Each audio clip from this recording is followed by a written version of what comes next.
એક ગામમાં એક શેઠ રહેતો હતો. તેની પાસે એક આળસુ ગધેડો હતો જે તેના માટે ભારે સામાન લઈ જતો હતો. ગધેડો હંમેશા કામમાંથી છટકવા માંગતો હતો અને ઓછો બોજ ઉઠાવવાના બહાના શોધતો રહેતો હતો. એક દિવસ શેઠે ગધેડા પર મીઠાની ગુણો ભરી. તેઓ બજાર તરફ જઈ રહ્યા હતા. રસ્તામાં એક નદી આવી. ગધેડો નદીમાંથી પસાર થઈ રહ્યો હતો ત્યારે તેનો પગ લપસ્યો અને તે પાણીમાં પડી ગયો.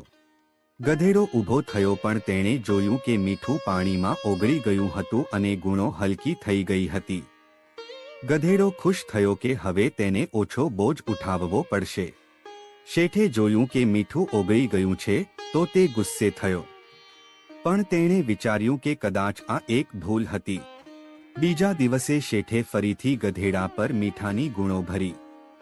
જ્યારે તેઓ નદી પાસે પહોંચ્યા ત્યારે ગધેડાએ જાણી જોઈને પોતાનો પગ લપસાવ્યો અને પાણીમાં પડી ગયો. મીઠું ફરીથી ઓગળી ગયું અને ગુણો હલકી થઈ ગઈ. શેઠને સમજાયું કે ગધેડો હોશિયાર બની ગયો છે અને જાણી જોઈને આવું કરી રહ્યો છે. તેણે ગધેડાને પાઠ ભણાવવાનું નક્કી કર્યું. ત્રીજા દિવસે શેઠે ગધેડા પર મીઠાની જગ્યાએ રૂની ગુણો ભરી.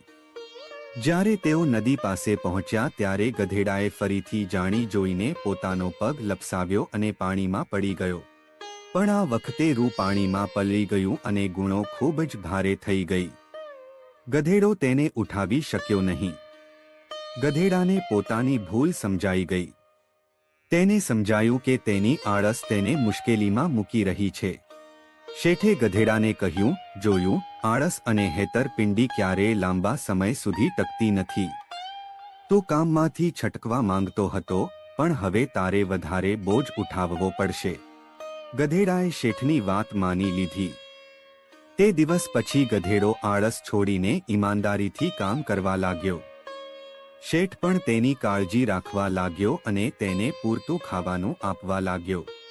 આ વાર્તા આપણને શીખવે છે કે આળસ અને હેતરપિંડી ક્યારેય લાંબા સમય સુધી ટકતી નથી.